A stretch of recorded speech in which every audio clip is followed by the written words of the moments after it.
할렐루야. 11월 첫 번째 주일을 맞이해서 주님 전에 오신 우리 성도님들 주님의 이름으로 축복하고 사랑합니다. 오늘도 마음과 뜻과 정성을 다해 드리는 예배를 하나님께서 기뻐 흠양하여 주실 줄 믿습니다. 우리가 어둠 속에서 헤매일 때도, 또 우리가 시험당하여 괴로울 때도 주님은 언제나 우리와 함께 계시는 줄 믿습니다. 이 시간 우리 박수 치면서 우리 찬양하면서 예배 올려드리겠습니다.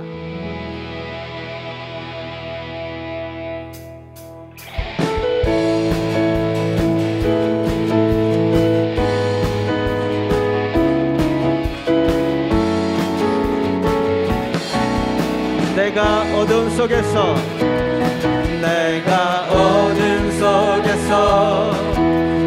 헤매일 때도 주님은 함께 계셔. 내가 시험당하여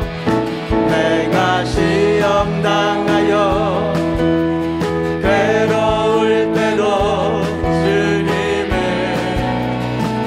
함께 계셔. 기뻐 찬양하네 할렐루야 할렐루야 할렐루야 할렐루야. 우리 모두 찬양 할렐루야 할렐루야. 주님 나와 함께 계시네. 내가 은밀한 곳에서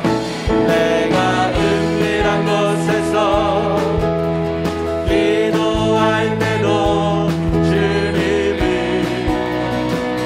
함께 계셔. 내가 아무도 모르게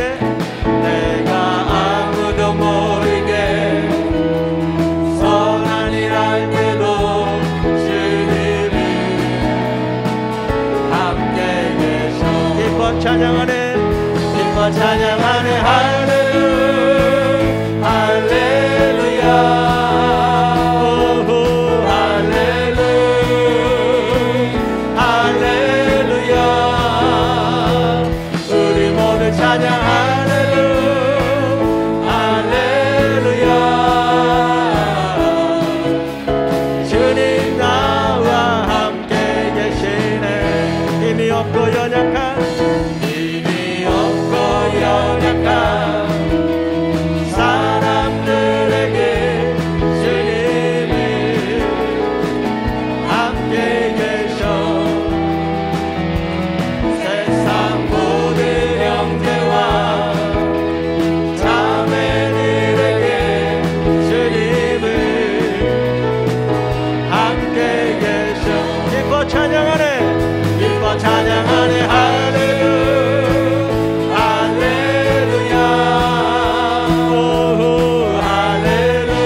찬양하네 할렐루야 할렐루야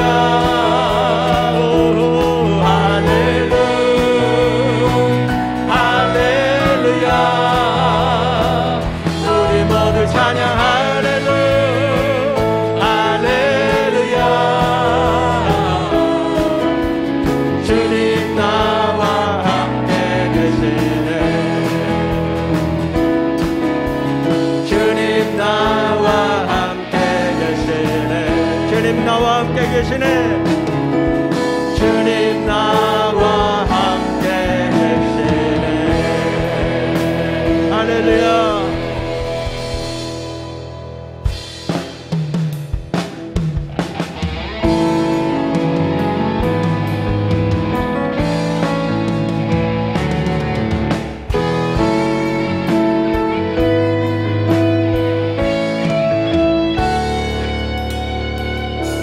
예수 우리 왕이여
높은 사람이나 낮은 사람을 막론하고 여호와를 경외하는 자들에게 복을 주시리로다. 사랑이 많으신 하나님 아버지, 부족하고 허물 많은 우리를 주의 백성으로 택하여 주시고 주의 뜰에 거하게 하시니 감사합니다. 악인의 집에 첫날을 거하는 것보다 주님의 장막에 문지기로 있는 것이 더 복됨을 깨닫습니다. 오늘도 하나님 품 안에서 복된 날을 누리게 하옵소서. 또한 성령님의 이끄심을 사모하는 심령에게 충만한 은혜를 내려 주옵소서. 예배의 시종을 온전히 맡겨드리오며 우리를 구원하신 예수님의 이름으로 기원하옵나이다. 아멘.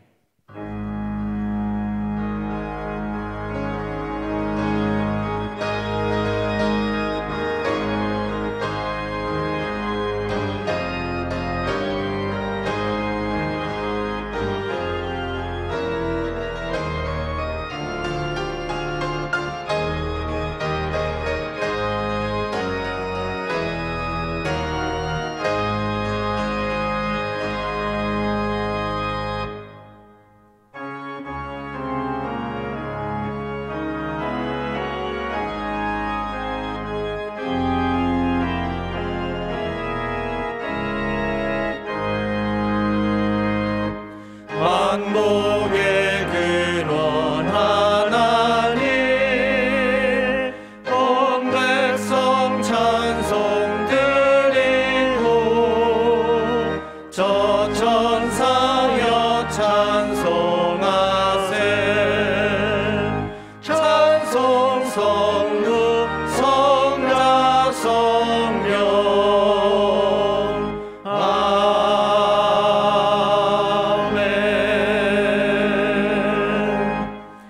나는 전능하신 아버지 하나님 천지의 창조주를 믿습니다. 나는 그의 유일하신 아들 우리 주 예수 그리스도를 믿습니다.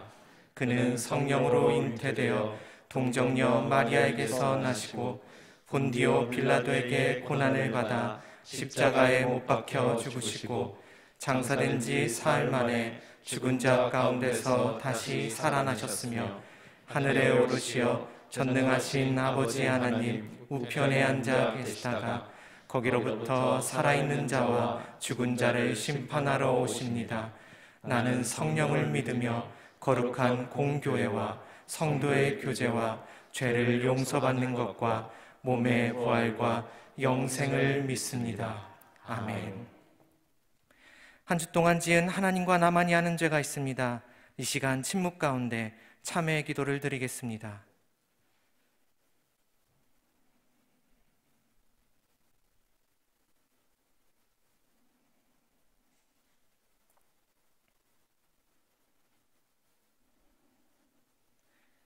죄를 자복하는 우리들에게 주시는 사죄의 말씀이 있습니다.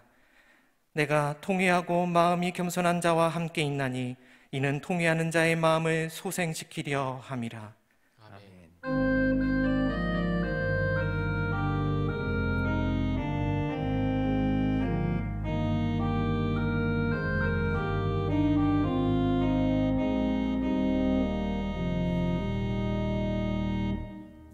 성시교독 10번 시편 16편입니다.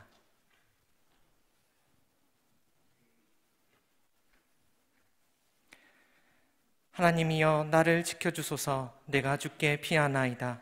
내가 여호와께 아뢰되 주는 나의 주님이시오니 주밖에는 나의 복이 없다 하였나이다. 땅에 있는 성도들은 존귀한 자들이니 나의 모든 즐거움이 그들에게 있도다. 다른 신에게 예물을 드리는 자는 괴로움이 더할 것이라. 나는 그들이 드리는 피의 전제를 드리지 아니하며 내 입술로 그 이름도 부르지 아니하리로다. 여호와는 나의 산업과 나의 잔의 소득이시니 나의 분깃을 지키시나이다. 내게 줄로 재어준 구역은 아름다운 곳에 있으며 나의 기업이 실로 아름답도다. 나를 훈계하신 여호와를 송축할지라. 밤마다 내 양심이 나를 교훈하도다. 내가 여호와를 항상 내 앞에 모심이여 그가 나의 오른쪽에 계심으로 내가 흔들리지 아니하리로다. 아멘.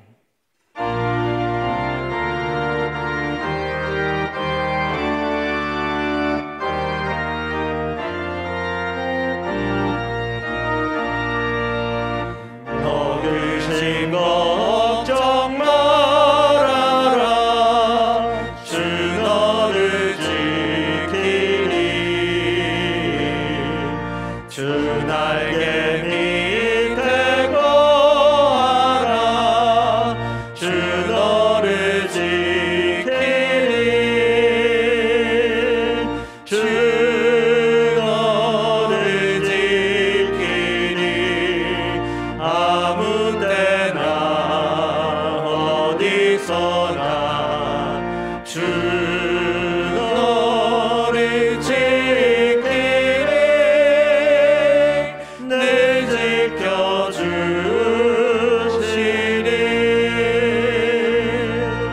어려워나 학식될 때에 주 너를 지키리. 위험한 일을 당할 때 주 너를 지키리. 주 너를 지키리. 아무 때나 어디서나 주 너를 지키리.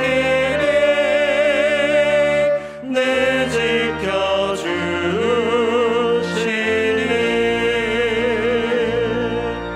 너 슬픈 일이 아시고 주 너를 지키리.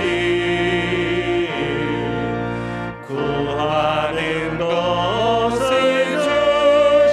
주시며 주 너를 지키리.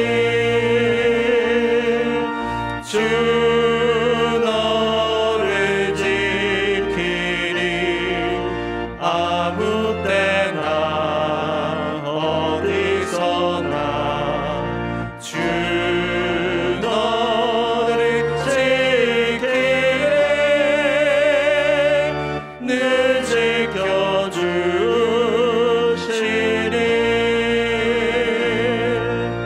어려운 시험 당해도 주 너를 지키리.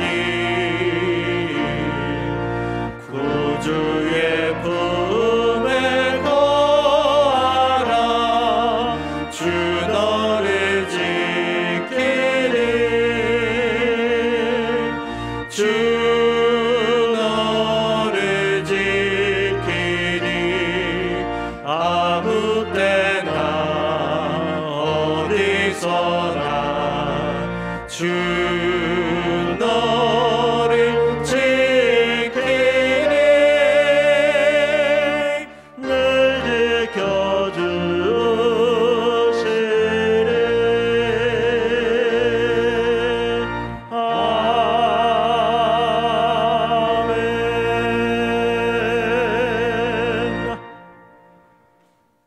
사랑과 은혜가 많으신 하나님, 어느덧 결실의 계절을 지나 두터운 옷과 따뜻함을 찾기 시작하는 11월의 첫 주를 맞이하였습니다.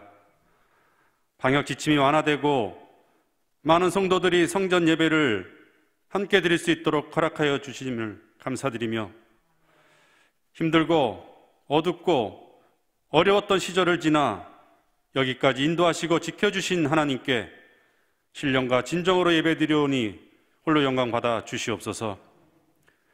하나님, 지난 한 주간을 돌아봅니다.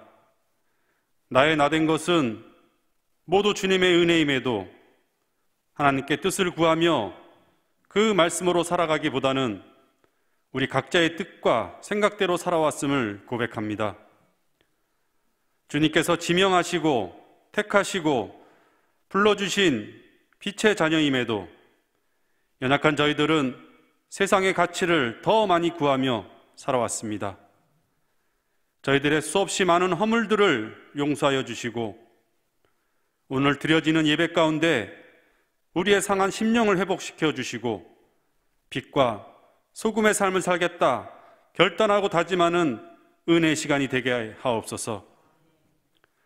하나님, 이 나라를 위해 기도합니다. 아직은 마스크를 벗지 못하지만 예전의 삶으로 돌아가고자 많은 방역 지침이 완화되었습니다. 이럴 때일수록 국민 모두가 개인의 방역에 더욱 힘쓰게 하시고 하나님이 허락하신 자연과 천지 만물을 온전히 지켜나가도록 인도하여 주시옵소서. 또한 내년에 있을 대통령 선거로 인해 온 나라가 혼란 가운데 있습니다. 하나님 보시기에 합당한 사람이며 국민을 위해 헌신할 수 있는 지도자가 세워지게 하여 주시고 저희들 좌로나 우로 치우치지 않고 올바른 지도자가 세워지기를 기도하는 믿음의 백성들이 되게 하옵소서. 우리 가자 공동체를 사랑하시는 하나님, 코로나로 인해 2년이란 긴 시간 동안 어둡고 기나긴 터널을 지나온 것 같습니다. 이제 위드 코로나라는 생소한 단어를 사용하며 일상의 회복과 신앙과 예배의 회복을 시작하고자 합니다. 그동안에 힘들고 어려웠던 시간을 지켜주시고 인도하신 하나님의 은혜에 감사드리며 저희 가자 공동체 모든 성도들 감사의 기적을 이루고자 111 감사운동을 전개하고 있습니다. 하나님, 우리 모두의 감사 제목들이 바다를 먹물 삼고 하늘을 두루마리 삼아도 다 기록할 수 없을 정도로 많겠지만 이 시간 저희들 소리 높여 또 고백합니다. 하나님 감사합니다. 주님 고맙습니다. 하나님, 이제 교회 학교의 대면 예배도 준비하고 있습니다.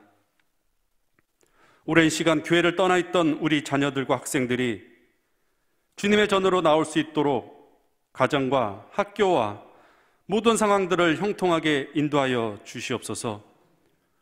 우리 교회는 믿음의 다음 세대를 키우는 교회, 믿음의 꿈과 희망을 키우는 비전 있는 교회로 이 지역에 크게 소문나게 하여 주시옵소서. 특별히 수능 시험이 얼마 남지 않았습니다. 수능을 준비하는 우리 학생들 지혜를 더하여 주시고 건강 지켜주셔서 마지막까지 최선을 다해 좋은 결과 얻을 수 있도록 도와주시옵소서. 또한 교회 모든 예배와 모임과 행사들도 잘 준비하고자 합니다. 그동안 하지 못했던 많은 사역들을 감당하게 하시고 교회의 부흥과 하나님 나라의 확장성을 이뤄갈 수 있도록 인도하여 주시옵소서. 내년을 준비하며 정책당회가 진행 중에 있습니다. 이어서 인사당회, 예산당회가 진행될 텐데 우리 교육자들과 당회원들에게 지혜를 더하여 주시고 가자 공동체와 새 성전을 통해 이루어가실 하나님 나라의 사역을 잘 준비하게 하여 주시옵소서. 이 시간 주님의 귀한 말씀 들고 단위에 서실 담임 목사님, 영육간의 강건함으로 지켜주시고 성령의 능력으로 붙들어 주사 선포되는 말씀이 능력의 말씀이 되게 하옵소서. 그 말씀을 듣는 저희들, 우리를 향하신 하나님의 기쁜 사랑을 깨닫게 하시고 그 말씀이 우리의 마음을 감동시키고 말씀에 따라 순종하는 결단의 시간으로 채워 주시옵소서. 오늘도 교회 곳곳에서 충성하는 손길들을 기억하사 은혜와 복을 더하여 주시길 바라오며 언제나 우리를 지켜주시고 동행하시는 예수 그리스도의 이름으로 기도드립니다. 아멘.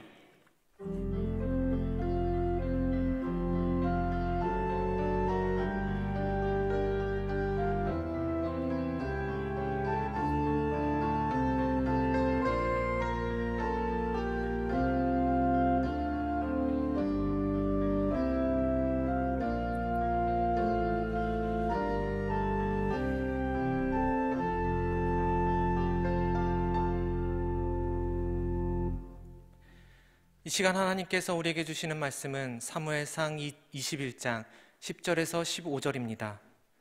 제가 보는 성경으로 구약 445쪽입니다.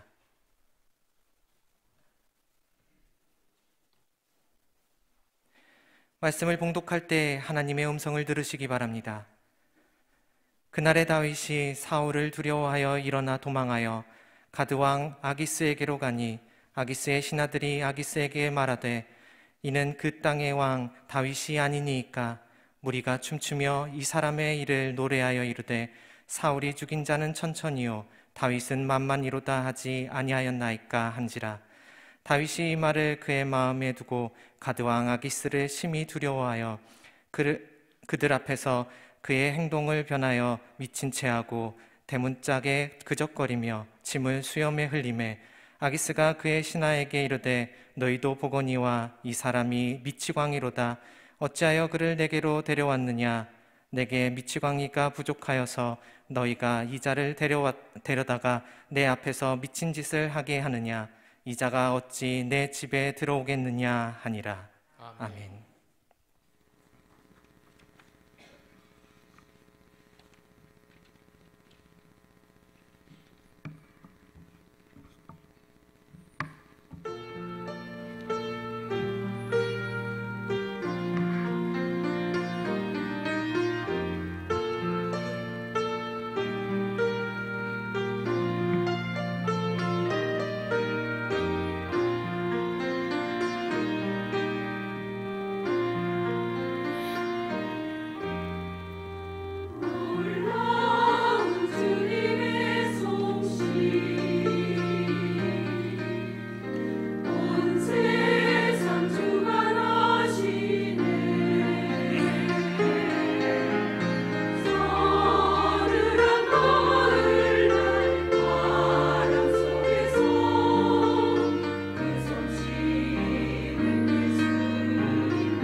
1960년대 배고픈 시절에 인사는 진지 잡수셨습니까?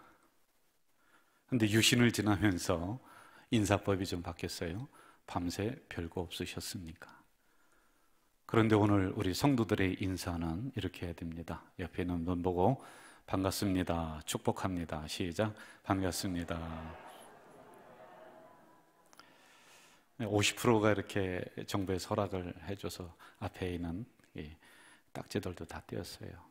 모처럼 이렇게 우리 성도들이 또 활력을 얻으면서 산부 예배 많이 오셔서 참 감사합니다.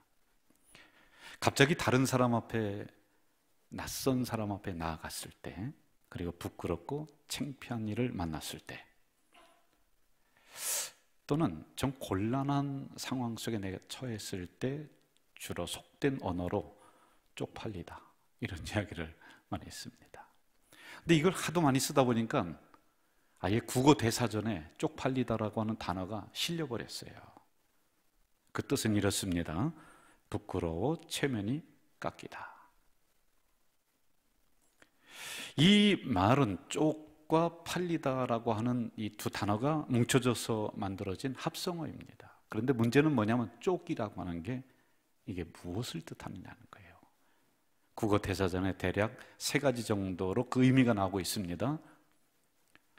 첫째는 결혼한 이 처자가 머리를 이렇게 틀어서 쪽을 만든다 했을 때 그 쪽, 그리고 방향을 가리키는 이쪽 저쪽, 그리고 3번째는 얼굴을 속되게 이르는 말을 쪽이라고 하는데, 여기서는 3번째 얼굴을 말합니다. 사람의 얼굴은 굉장히 중요합니다. 그 얼굴 속에 여러분 감정이 다 담겨 있어요. 그 얼굴 속에 내 마음이 나타납니다. 희노애락이 그 속에 다 있단 말이에요. 그래서 다른 사람이 나의 얼굴을 보면서 아니 요즘 기분이 어때? 뭐 어디가 아파? 이렇게 이야기하고 판단을 한단 말입니다. 그러므로 이 주인의 입장에서는 내 얼굴을 내어놓고 상대방의 판단을 샀다. 그래서 물물을 교환하는 것처럼 팔리다라고 하는 단어가 여기에서 만들어졌습니다. 그래서 쪽팔리다. 중국 전환시대에 한신이라고 하는 장군이 있었습니다. 당시 최고의 장군인 항우를 물리치고 그리고 유방의 백관을 잡도록 앞에서 1등 공신으로 활약을 했었던 인물인데요, 별 볼 일 없었습니다. 처음에는요. 남집에 돌아다니면서 밥이나 얻어먹는 그런 신세였습니다. 그리고 시장 바닥에서 뭐 그냥 오고 가면서 그렇게 인생을 지내고 있었는 어느 날 칼을 차고 시장거리를 걷고 있는데 건달들이 이 한신을 딱 둘러싸더니, 야, 네가 죽지 않으려면은 그 칼로 나를 찔러봐. 배짱 있으면 한번 찔러봐. 만약에 못 찔르면은 내 가랑이 사이로 지나가. 그럴 때 이 한신이 그렇게 말하는 건달을 한번 쳐다보고는, 몇 명이 있습니다. 쳐다보고는 이 칼을 빼서 그 사람을 찌른 것이 아니라 그 가랑이 사이를 지나갔습니다.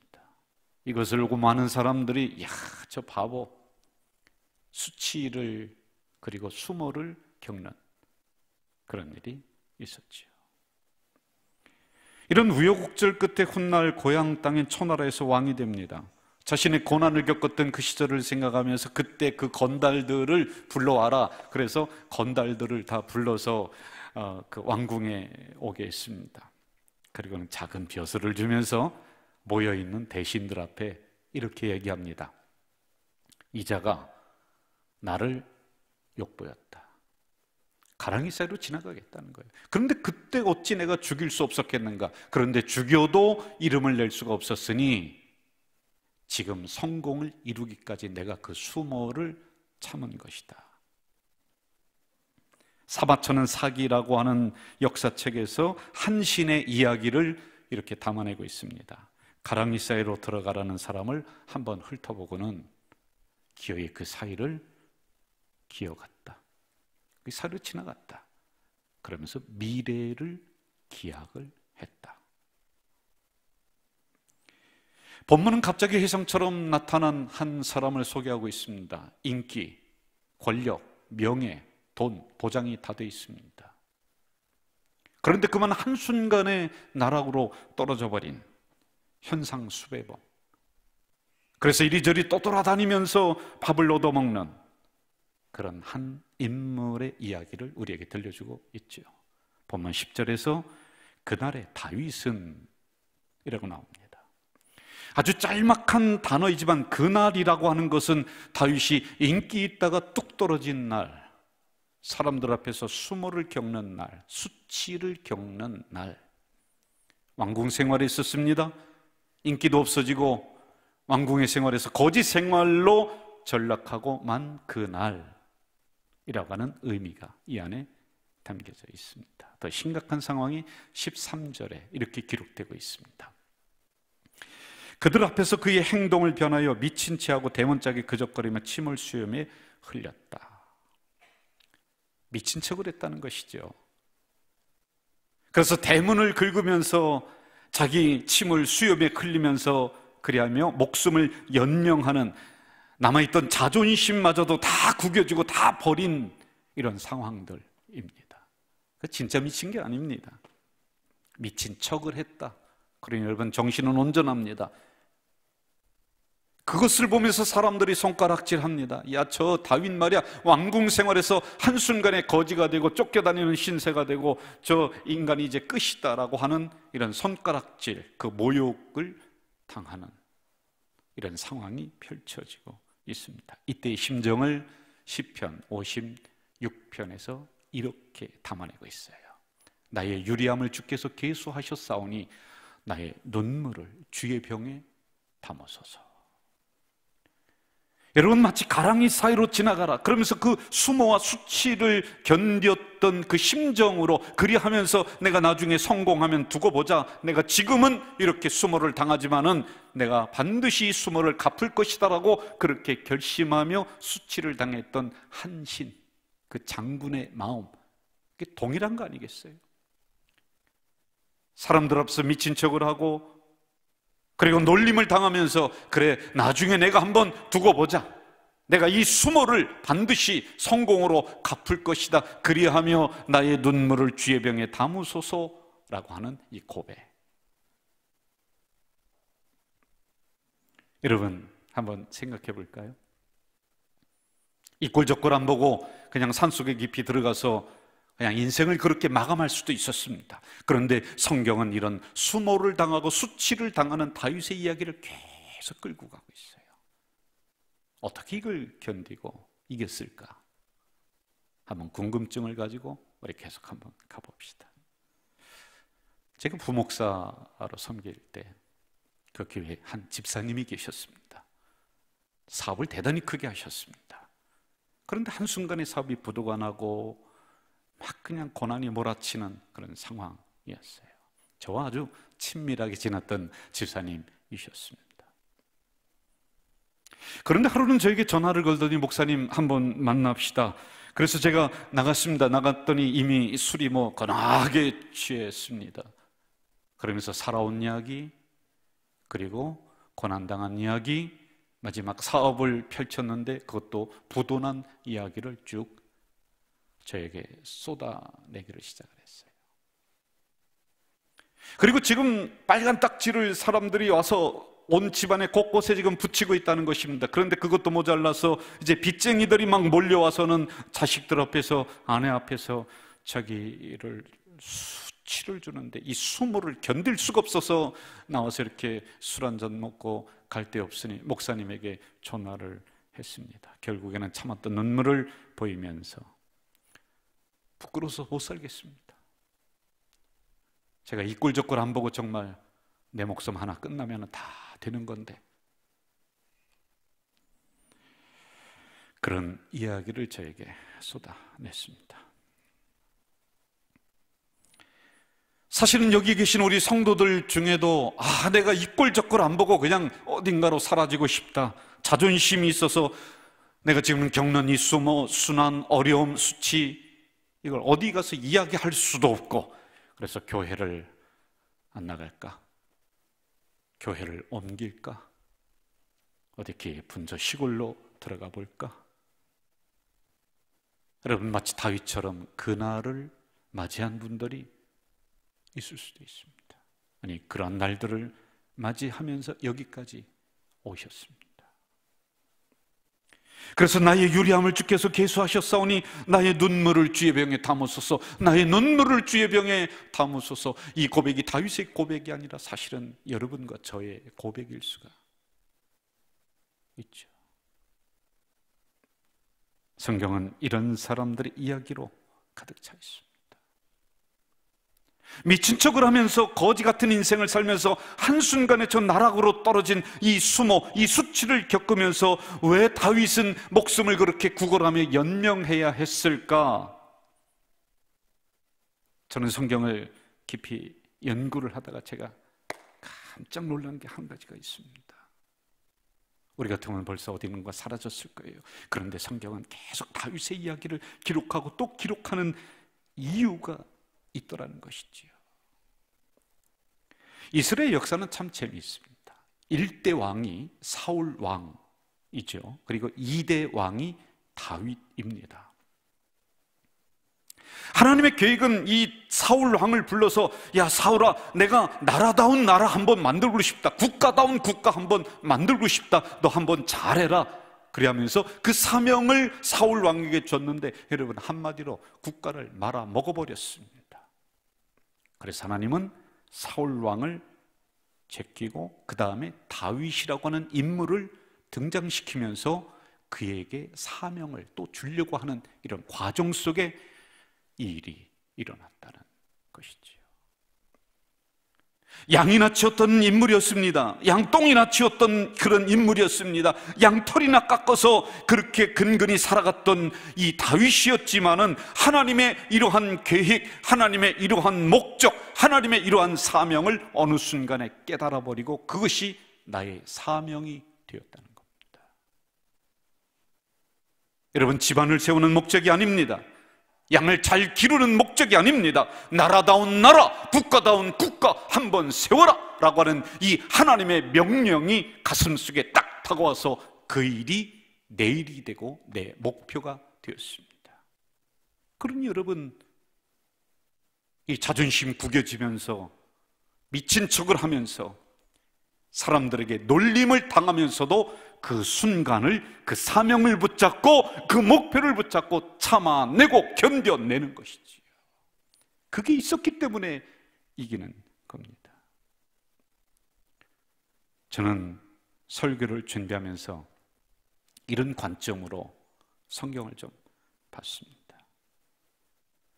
그런데 여러분, 성경에 나오는 수많은 인물들 다 이런 수모 겪었습니다. 다 이런 수치 겪었습니다. 그들의 인생이 꽃길이 아니었습니다. 그들의 인생이 비단길이 아니었습니다.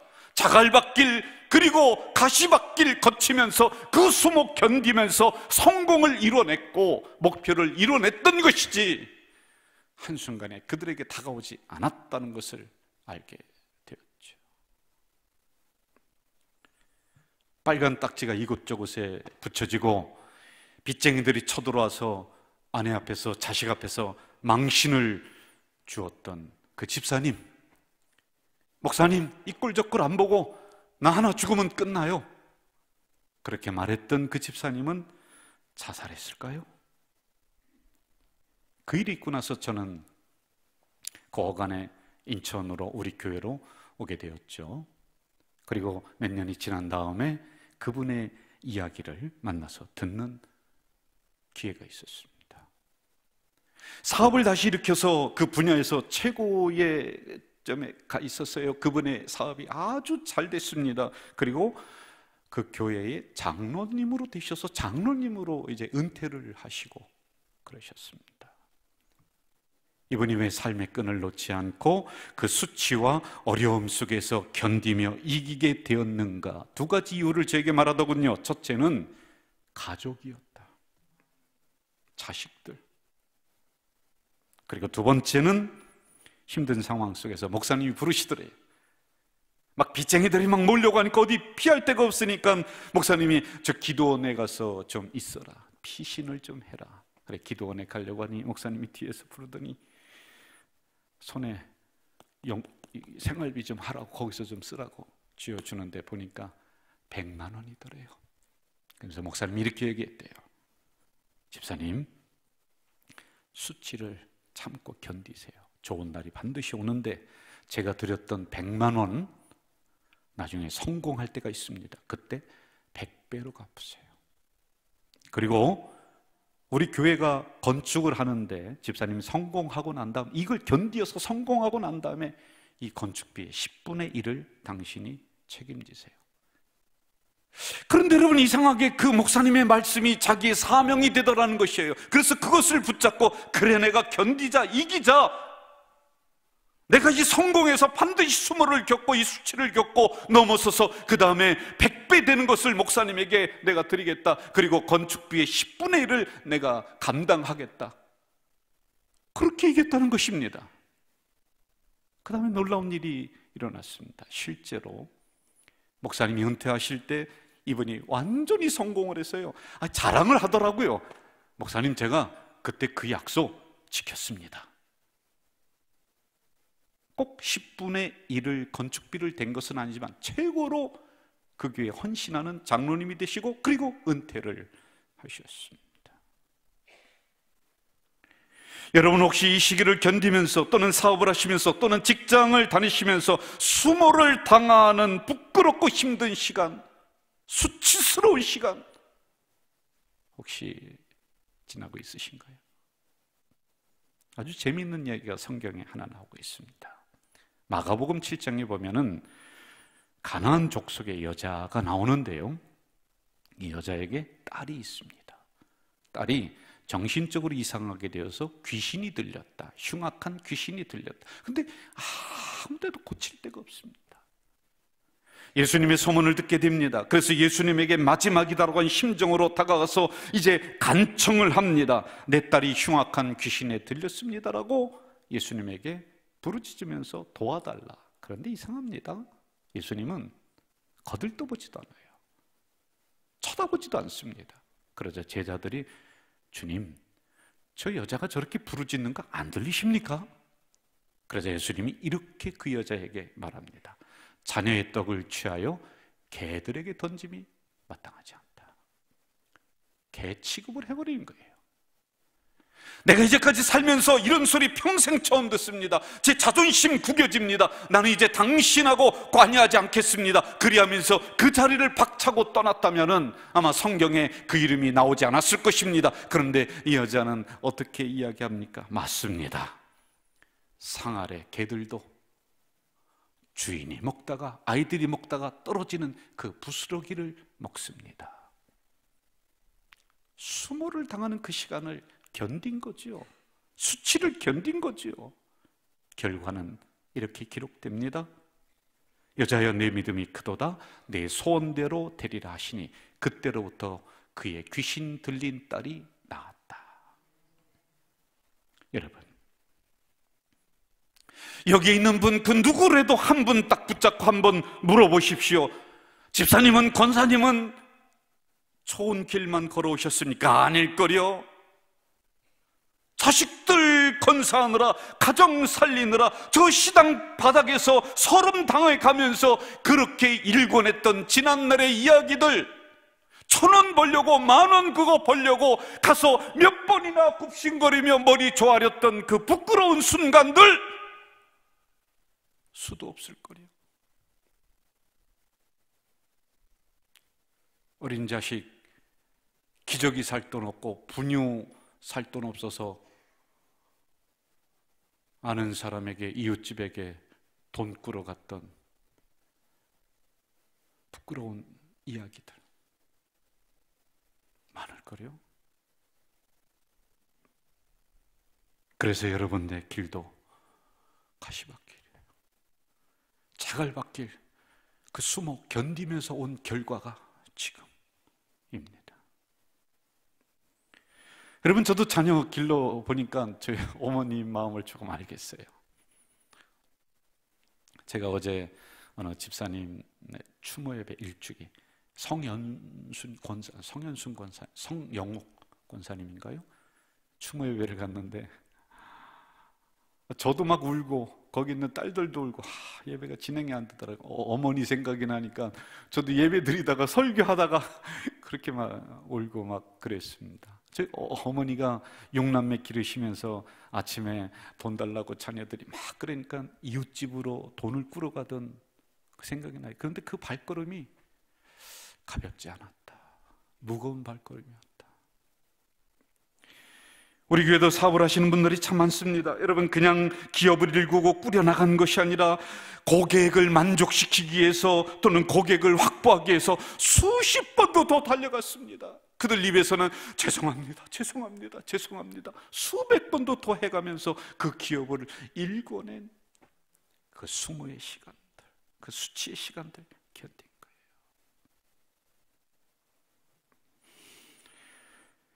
다윗이 사람들 앞에서 침을 질질 흘리며 미친 척을 하면서 수모를 겪습니다. 도망자 신세, 얻어먹는 거짓 신세, 그리고 사람들이 손가락질하면서 이제 너의 인생은 끝났다라고 이야기하는, 그런데 그러한 시간을 이길 수 있었던 것은 하나님이 주신 사명, 이루어야 될 목표,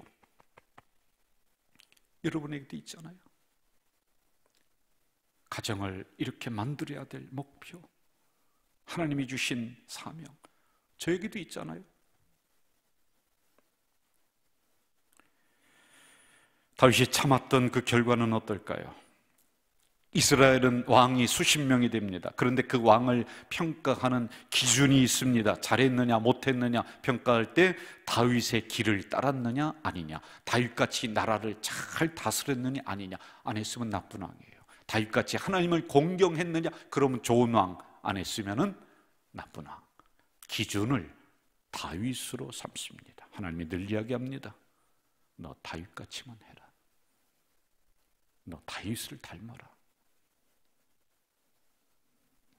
분열했던 이스라엘 백성들을 통합시킵니다. 일치로 이끌며 국가의 기틀을 마련했던 왕, 그를 역사가들은 그렇게 평가하고 있습니다. 이스라엘 중심이 되는 예루살렘 이 성전을 건축하는 준비를 끝내놨던 왕, 무너진 제단을 세웠던 왕, 무너진 예배를 다시 일으켰던 왕, 이스라엘의 경제를 흥왕하게 만들었던 왕, 국방을 튼튼하게 해서 다시는 수치를 당하지 않도록 변방을 튼튼하게 지켰던 왕, 가장 빛냈던 왕, 수모 견딘 결과예요. 창피하다고 부끄럽다고 아마 도망갔으면은, 벼랑에서 뛰어내렸으면은 이 결과 없었을 거래요.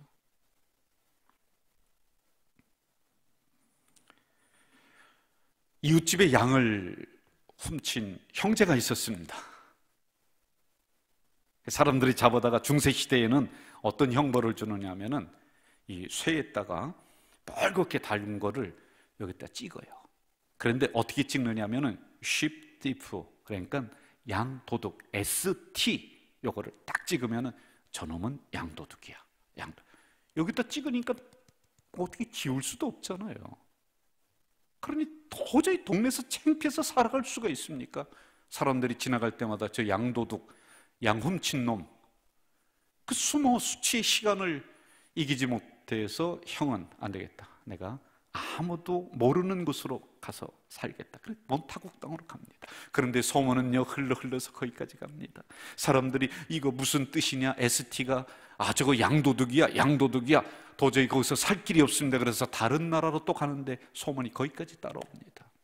사람들이 손가락질하는 양도둑.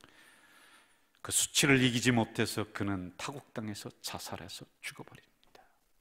동생은 이렇게 생각합니다. 어디를 가든지 이 소문은 따라올 것이다. 나는 여기에 남겠다. 그리고 여기에서 내가 다시 신뢰를 쌓고 정직하게 하고 그리고 이겨나가겠다. 그렇게 결심을 합니다. 금방 되나요? 수많은 시간 그 수모를 다 겪었습니다.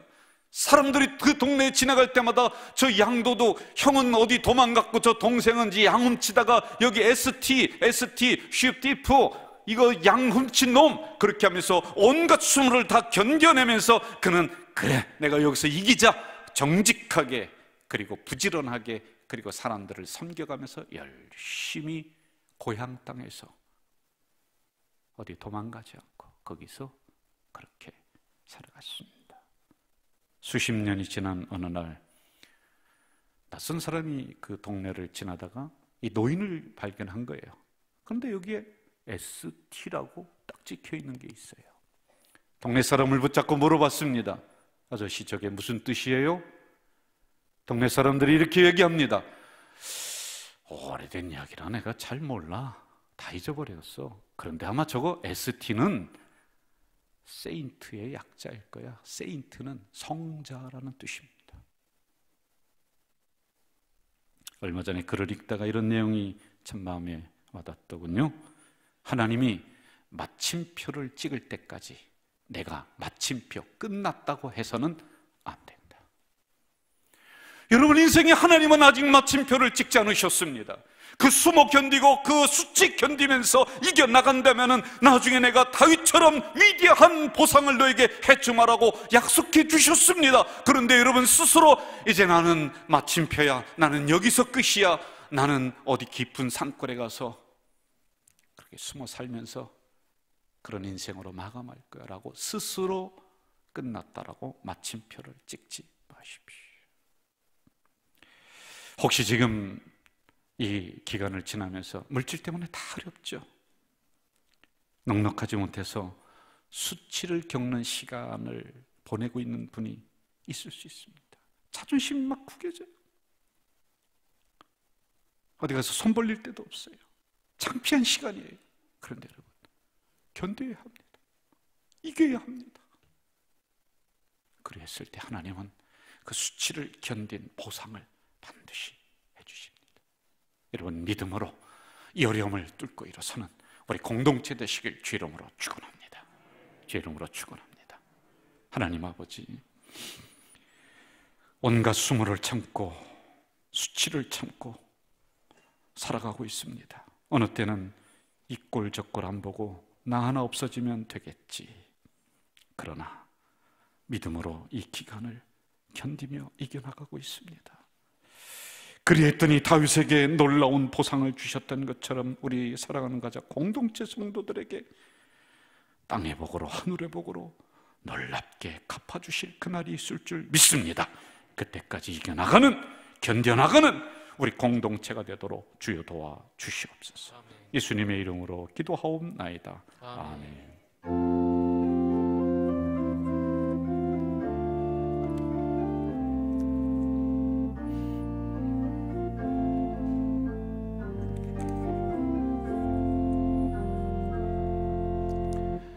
우리 옆에 있는 분, 뒤에 있는 분들에게 감사합니다, 축복합니다 이렇게 한번 인사하겠습니다. 감사합니다, 축복합니다. 제가 교회 생활 말씀드릴게요. 여러분 이 기간을 지나면서 솔직히 제가 냉정하게 판단하기로는 교회에 많은 조직들이 무너졌습니다. 구역도, 남선교회도, 여전도회도. 그래서 오늘 여전도회 별로 모여서 이럴 때 우리가 다시 조직을 정비하고 대여를 정비해야지만이 되지 않겠어요? 뭐 2명, 3명 모이든지 상관없습니다. 여러분 그런 마음을 가지고 이럴 때 모여 있어서 우리 여전도에 다시 한번 세워주시길 바라고요. 그리고 남선교회도 아마 다다음 주쯤에 모여서 다시 조직하고 이렇게 우리가 정신 차리고 또 나가야 될 때라고 생각을 합니다. 월삭 새벽 기도회 내일 새벽 5시에 우리가 새벽 기도하고 한 달을 출발합니다. 나오세요. 나오셔서 기도하고 그리고 한 달 출발하면 하나님이 견딜 수 있는 힘도 주시고 승리할 수 있는 믿음 다 주실 줄 믿습니다. 이때 드려진 헌금은 긴급지원비, 그분이 예수를 믿든지 안 믿든지 아무 상관없어요. 이 지역에 어려움을 당하시는 분이 있다라는 소식이 들려지면은 그분들을 향해서 우리가 일정 부분을 도와주고 있다라고 하는 거 알아주시기를 바랍니다. 구역장 권찰 연합 교육이 10일 수요일은 1부, 2부 예배로 드리는데 2부는 저녁 7시예요. 1부 예배도 많게는 60명 가까이 이렇게 나옵니다. 저녁 예배도 많이 나오고요. 2부 예배 구역장 권찰님들 참여하시고 구역장 권찰 교육이 이어서 있겠습니다. 세례교육, 세례식 진행 아래와 같고요. 잘 살펴보시 바라고요. 우리 교회에서 대학 수학 능력 시험을 19명의 자녀들이 보고 있습니다. 여러분들 기도해 주세요. 이름 한 번씩만 불러주시는 것도 기도입니다. 그리고 우리 권사님들은 이 주보를 가지고 새벽 기도 때 꼭 가지고 나오세요. 그리고 이렇게 앞에 놓고 이름 하나하나 불러주시면은 얼마나 이들이 큰 힘이 되겠습니까? 그렇게 해주시기 바라고요. 우리 교회가 뭐 수년 동안 한 10년 넘게 추수감사주일에 여러분들이 가지고 오신 사과, 배, 뭐 호박, 고구마, 쌀, 배추 뭐 그런 것을 이 앞에 이렇게 쌓아놓고 예배를 드렸고요.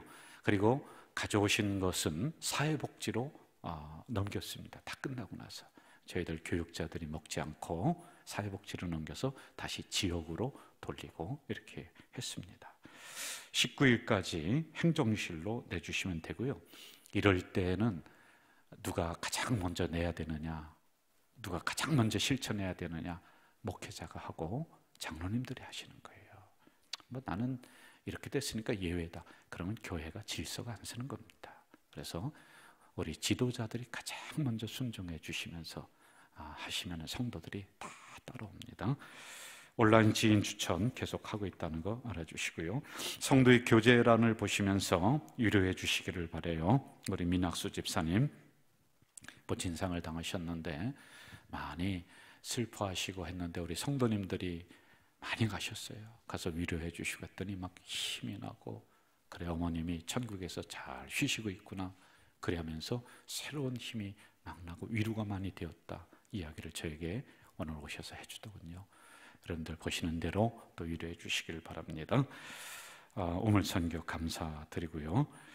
한번 저를 따라하겠습니다. 감사하면 기적이 일어납니다. 기적이 일어납니다. 다시 한번 합시다. 시작. 감사하면 기적이 일어납니다.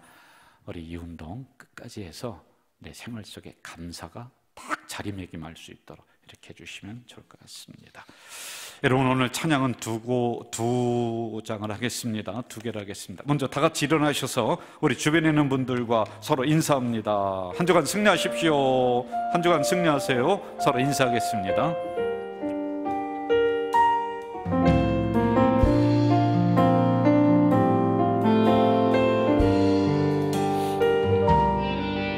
내가 느려왔던 모든 것들이, 내가 지나왔던 모든 시간이, 내가 지나왔던 모든 시간이, 내가 걸어왔던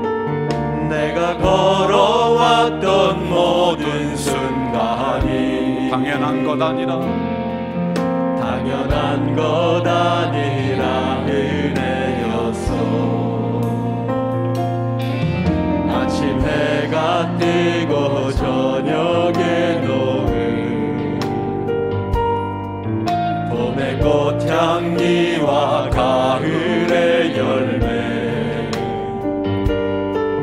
변하는 계절의 모든 순간이 당연한 것 아니라 은혜였어. 모든 것이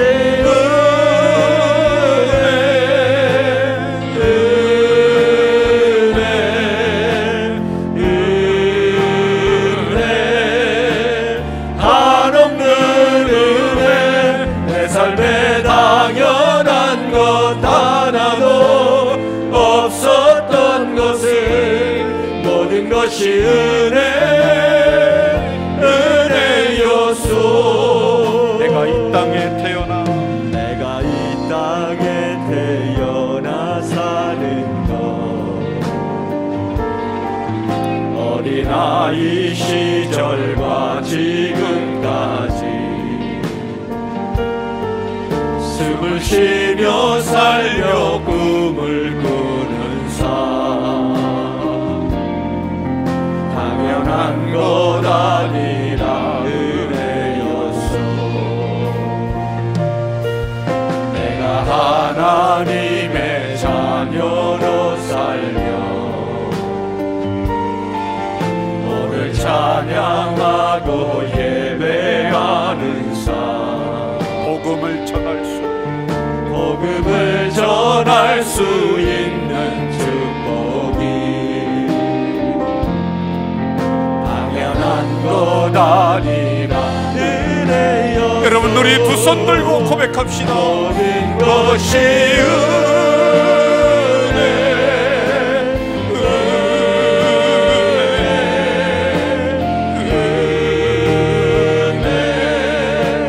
한없는 은혜.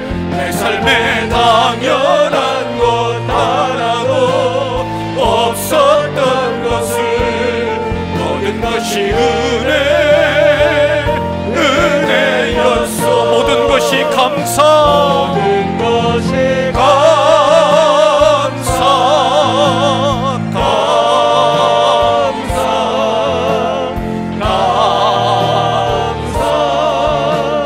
한없는 감사. 내 삶에 당연한 것 하나도 없었던 것을 모든 것이 감사였소.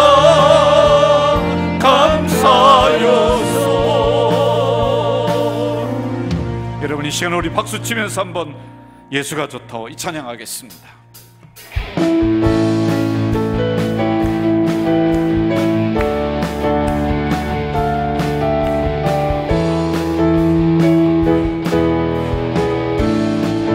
많은 사람들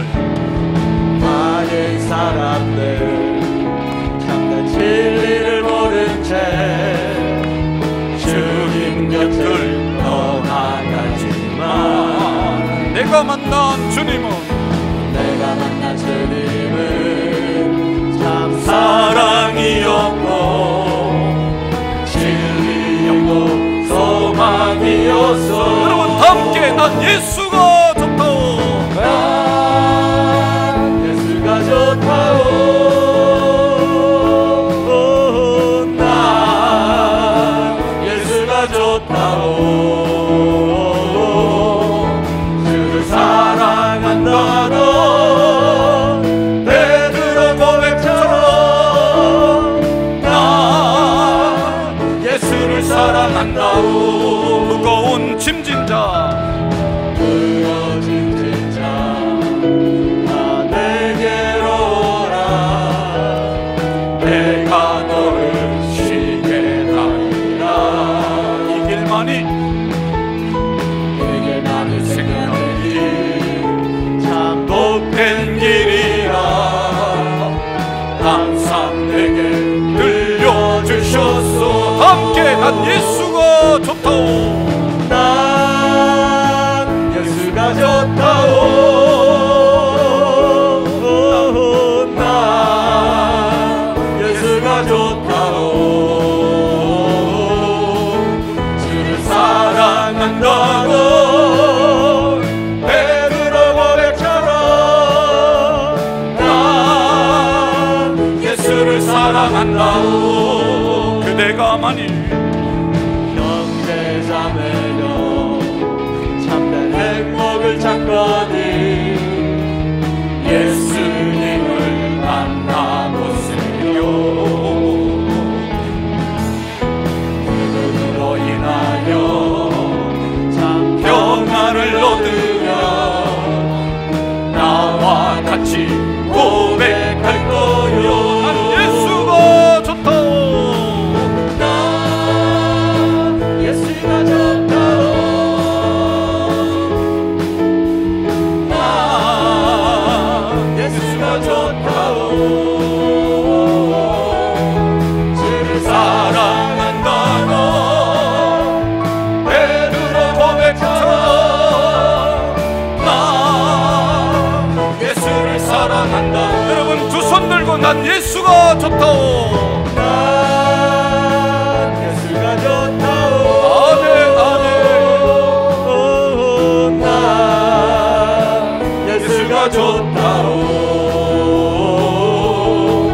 주를 사랑한다던 베드로 고백처럼 난 예수를 사랑한다오.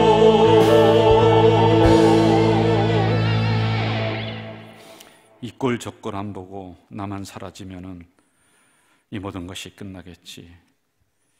그 수모와 수치를 견딜 길 없어서 이런 생각을 하고 있는, 그래서 내가 인생의 마침표를 한번 찍자. 포기하자, 이렇게 마음 먹고 있는 성도들이 있을까 봐 참 이 종이 두렵습니다. 이 수모 수치를 견뎌가며 오늘에 왔었던 많은 우리 믿음의 선배들이 있는데, 이 어려움을, 이 수모를 견디는, 이기는, 그래서 다윗처럼 놀라운 축복의 보상을 받는 우리 공동체가 되도록 주여 도와 주시옵소서. 오늘도 귀한 헌금을 하나님 존전에 올렸습니다. 드리는 손길마다 복되게 하시되, 지금 물질이 얼마나 메말라가는지 모릅니다. 이 물질 때문에 수모, 수치 겪는, 그래서 자존심 구겨지는 주의 백성이 있습니다. 하나님, 간절히 기도하오니 이들이 물질 때문에 어려움 겪지 않도록 넉넉하게 이들 생활 속에, 기업 속에 베풀어 주시옵소서. 물질이 흐르는 통로로 삼아 주시옵소서. 지금은 우리 주 예수 그리스도의 은혜와 하나님 아버지의 만극하신 사랑과 성령님의 교통교제 역사하심이 말씀받고 삶의 현장으로 돌아가는 주의 자녀들 머리 위에 이제부터 영원까지 함께 하시기를 간절히 축원하옵나이다. 아멘.